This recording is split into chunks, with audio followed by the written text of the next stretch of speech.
Nintendo, the name alone sparks nostalgia and memories. You guys all know who Nintendo is, what Nintendo does, and Nintendo, the owner of Mario, Zelda, Smash Brothers, a legacy built on not only joy, innovation, but some of the most beloved franchises in gaming history. As much as you may feel a certain way about Nintendo in modern day, it is not untrue to say that they left a huge landmark on gaming in general. But behind all of the video games like Mario, Zelda, and the like, and Metroid, behind all of that and the music and the nostalgia, there is a deeper side to Nintendo, a litigious side to Nintendo, a company known not just for their iconic games, but also for terrible things like lawsuits, censorship, and an entire history of trying to stifle competition, all in the name of trying to avoid it. In today's video, we are going to be diving a little bit deep into the latest controversy with Palworld, and apparently Nintendo has sparked a new EULA that is absolutely bringing up big questions over the power control that Nintendo is trying to have over the industry in general. Is Nintendo becoming one of gaming's most anti-consumer giants out there? I think it's safe to say that it is. Shout out to all you legends out there, 86,587 of you right now. Hit that subscribe button, especially you out there who are part of the almost 44% who are not subscribed to this channel. Consider hitting the subscribe button. I would greatly appreciate it. So let's talk about a legacy of litigation, which talks about Nintendo overall. So Nintendo has always protected its IP. I feel like this is pretty obvious at this point. Anybody who knows Nintendo knows that the moment you come anywhere close to them in terms of competition, they are going to come after you legally. It is a terrible practice. They are absolutely bullies in the gaming industry. But here's the thing about Nintendo. Few companies are as litigious as they are. Over the decades, they have shut down things like ROM sites, for example, fan games, modders, and even some YouTubers they have gone after. I wouldn't be surprised if they try to go after this video for whatever reason, just as the creators of AM2R, which was a fan remake of Metroid 2, or the people who were behind Pokemon Uranium, for example. Both were taken offline after years of not only development but passion from the people that were making it. Fans, by the way, big time fans of Nintendo, and they were taken down regardless because Nintendo does not give a crap. All Nintendo cares about is protecting their own, protecting their IP, and doing it to a point where they are anti-consumer, they are anti-competition, they are anti-creativity at this point. But back in 2018, Nintendo actually sued the website that was behind Love ROMs for $12 million. And then in 2021, they took an aim at Gary Bowser, who was a hacker that was associated with Switch modding. He was fined over $14 million and even spent time in prison for it. Nintendo even made him pay part of his wages after release. Yes, I'm not kidding. Nintendo is that hardcore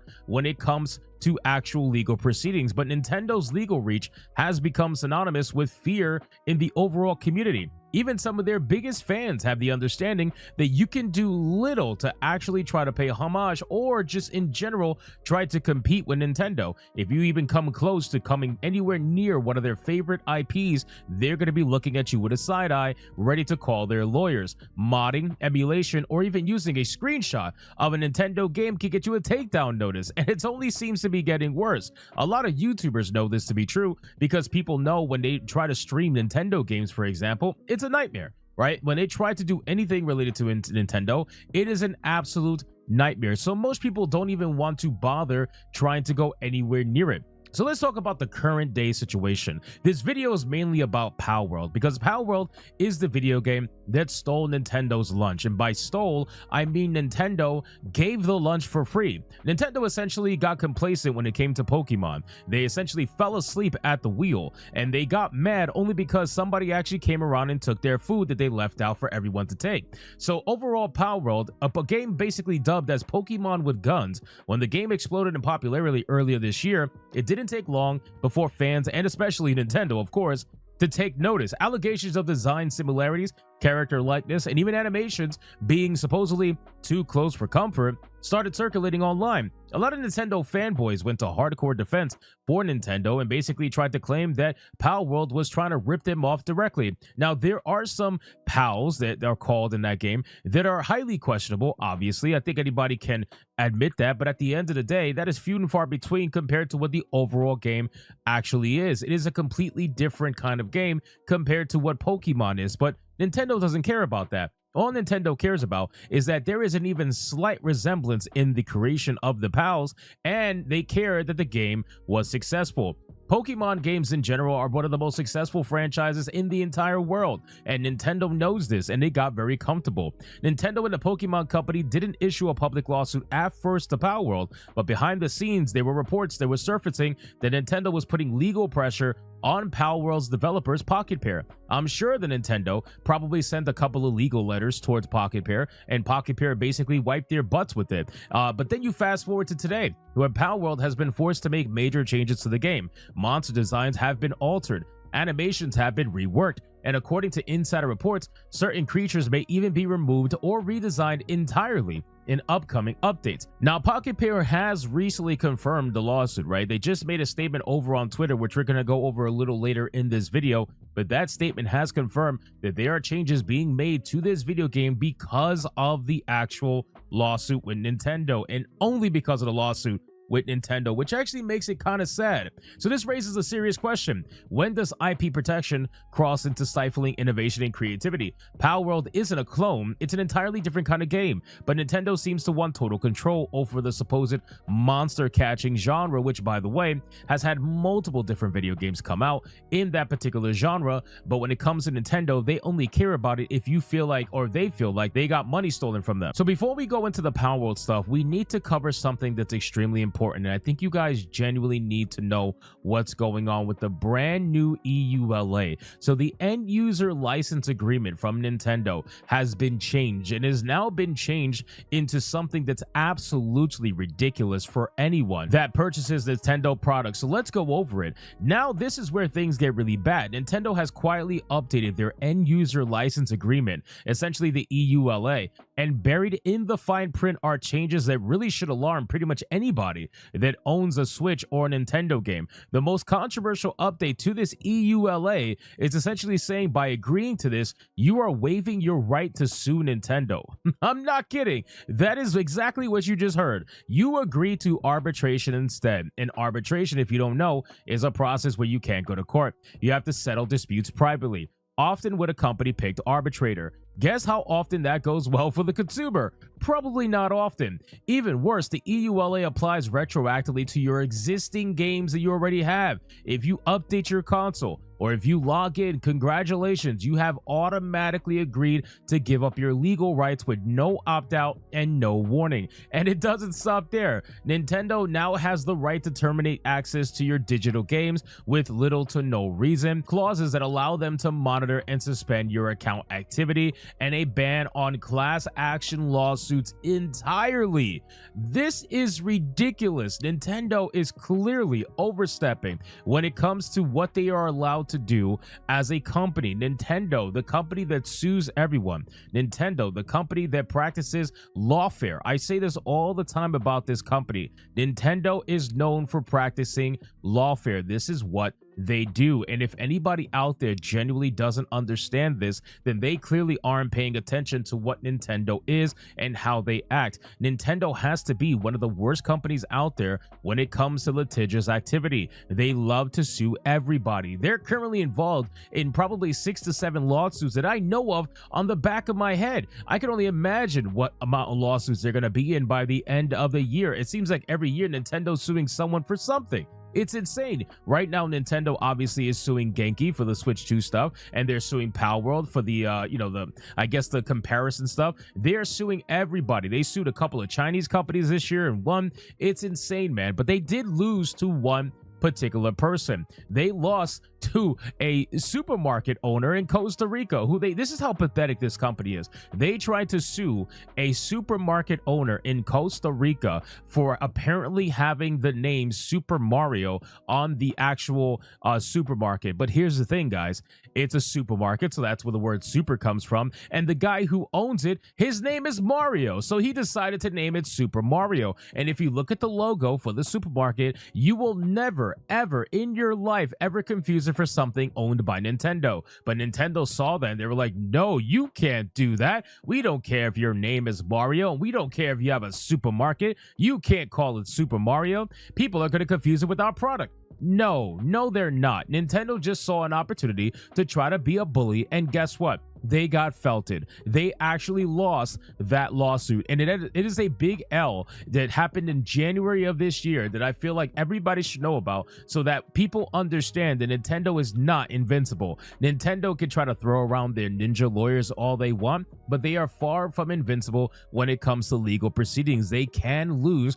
They've lost before, and hopefully they will lose again, because it's ridiculous how they are acting when it comes to litigious activity. So it's clear that these updates to the EULA are classic corporate overreach, but it's essentially disappointing from Nintendo, a company that is still trading on nostalgia and goodwill from fans all around the world. So let's look at the bigger pattern here. Is this just about lawsuits? I don't think so. I really genuinely believe that Nintendo is trying to stifle creativity. They are trying to do everything they can, regardless of whether or not it affects their community negative or positive. It doesn't matter. Nintendo has done a bunch of things that are anti-community in the past before. Nintendo has shut down Smash Brothers tournaments because they use modded versions, apparently. They DMCA'd striked YouTubers who showcase fan-made mods or emulators. They are cracking down on speedrunning tools and apparently custom content relating to that as well. Even things as simple as sharing gameplay clips online, you better not use copyrighted soundtracks, or Nintendo will in fact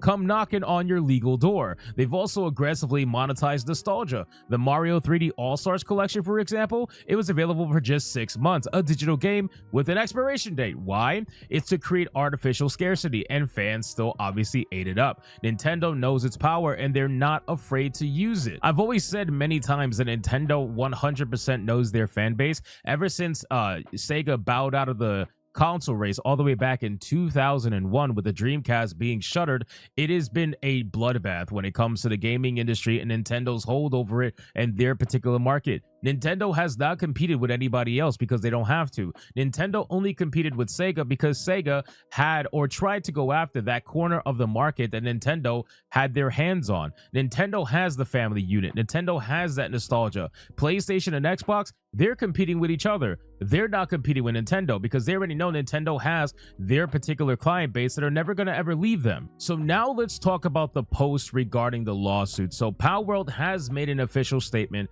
regarding the lawsuit and what they're deciding to do in this lawsuit.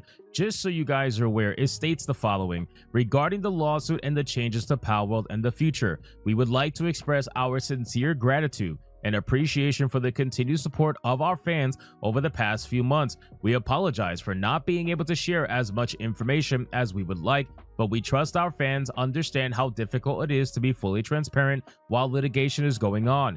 Currently, we remain involved in prolonged legal proceedings regarding alleged patent infringement. We continue to dispute these claims and assert the validity of the patents in question. However, we have had to make certain compromises in order to avoid disruptions to the development and distribution of Palworld. On November 30th, 2024, we released patch version 0.3.11 for Palworld.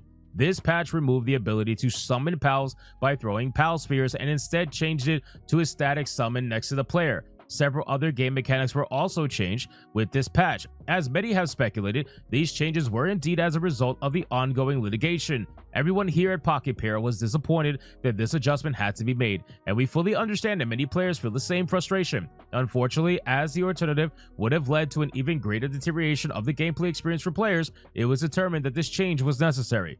Furthermore, we regret to inform our players that with the implementation of patch version 0.5.5, we must make yet another compromise. From this patch onward, gliding will be performed using a glider rather than with pals. Pals in the player's team will still provide passive buffs to gliding, but players will now need to have a glider in their inventory in order to glide. We understand that this will be disappointing for many, just as it is for us, but we hope our fans understand that these changes are necessary in order to prevent further disruptions to the development of Palworld. We also want to extend our apologies to our fans for the discomfort and concern that this ongoing litigation has caused. We remain committed to developing Palworld and delivering exciting new content to our fans, and on behalf of everyone at Pocket Pair and Team Palworld, thank you again for your continued support. So, what does this all mean?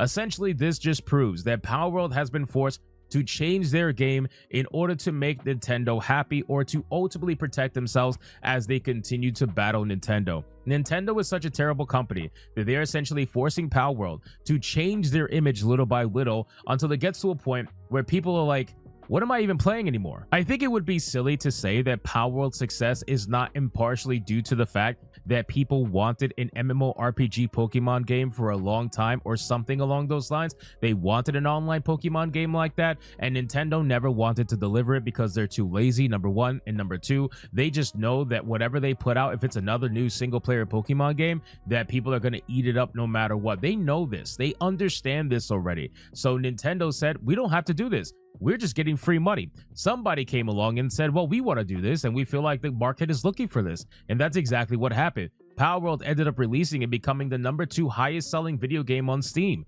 in terms of player count as well. It was the #2 most successful game ever. It's insane how successful Palworld was. And Nintendo saw this, and because it actually made money, and because it was actually competing, that's when they decided to get their lawyers involved. What Nintendo, in my opinion, wants to do is they want to slowly but surely erase what people know Palworld to be and change up the image, so that way longtime fans of Palworld that were genuinely enjoying it, after all these changes happen slowly but surely, and it becomes a little bit unrecognizable, Nintendo is hoping that people start to walk away. Which is exactly what's happening, sadly, because there are some comments online from players that are saying, why are you making these changes? I don't like these changes. I'm losing, essentially what I liked about Palworld little by little. I might have to walk away at this point. There are players that are actually threatening to walk away from Palworld. Not many, but there are some, and it's sad because it's not even their fault. This is not Palworld's fault. This is not Pocket Pair's fault. This is Nintendo going after Palworld. So ultimately, Palworld is going to slowly but surely change their game, and is slowly but surely going to change their image until eventually it's unrecognizable for most people, and chances are interest is going to wane. Interest is going to fall over time, and Nintendo is hoping this is the case, because even if they don't succeed in getting the game taken down legally, they can at least hopefully succeed in getting the game taken down themselves, because that way they could just let the game slowly die on its own course, and they could get what they want anyway. They might have lost out on that initial money that Palworld was able to get with its massive opening release, but they still at least get to kill off the game and remove competition. This is what it's ultimately about. It's about removing competition from the market. Nintendo has not competed with anybody since 2001, and they don't want to start now. Anytime competition rears its ugly head, Nintendo gets allergic, and they want to do everything they can in order to remove that competition. And yes, that does mean bringing in lawyers, obviously. So where does this all leave us? Well, Nintendo is still putting out good games that their fans obviously enjoy. Tears of the Kingdom, Metroid Dread, even the upcoming Switch 2. These are massive moments for the gaming industry. But as they continue to chase that money and chase that power and treat the treatment of their players as a side piece, and developers overall and fans are becoming harder to ignore, IP protection is valid, yes, but weaponizing it to destroy smaller studios or to silence critics is not protecting art. It's just really trying to protect your monopoly, because that's what Nintendo is. Nintendo has a monopoly over their fan base, and they know it, and they want to do everything they can to try to protect it. The Palworld changes and a new EULA, those are not isolated events. They're part of a broader trend. One where Nintendo wants to control not just their games, but the way that you interact with the games as well. But Nintendo ultimately isn't going anywhere. That doesn't mean we should stay silent. Fans do have the power. Gamers have the power. We can call out bad behavior. We can support developers who take risks. We can push back when nostalgia is used as a shield for exploitation and nonsense. We can protect gaming as a whole and still understand that while we do love Nintendo for what it was, this company is slowly becoming one of the worst companies in the world in terms of how they treat not only their community, but also people who are just trying to be creative, and yes, with all intents and purposes, are trying to compete against Nintendo, because they have every right to do that. Competition breeds innovation, and this is why I will never agree with people who want Xbox to leave the console race. I never do. When I see people like Sony fanboys and Xbox fanboys fighting each other and wanting the death of the other console, I look at them like, are you stupid? Do you really want the death of your competition? Because competition is going to breed better games for you. Can you imagine a world where Sony doesn't have to compete with Xbox? Because guess what? That world is coming very quickly, and I guarantee you Sony will absolutely get more complacent than they already are. I can only imagine a world where Sony is acting like Nintendo, suing everybody who might compete, and being so complacent they release the same first-party IPs every 5 to 10 years on a brand new console. It's so ridiculous, man. I don't want this. I want competition. I want innovation, and I want the gaming industry to get better as time goes on, and competition is one of the ways that we do that. So what do you guys ultimately think about this whole situation? Is Nintendo crossing a line to you? Is this still the family-friendly giant that we grew up with, or is this something more, a little weird now, a little more sinister now? You can let me know in the comments, and don't forget to like, share, subscribe if you want more deep dives into gaming industry stuff like this. Special shout out to all of the Bigot Army members in the community. I appreciate you, and I will see you on the next one. Hypnotic out.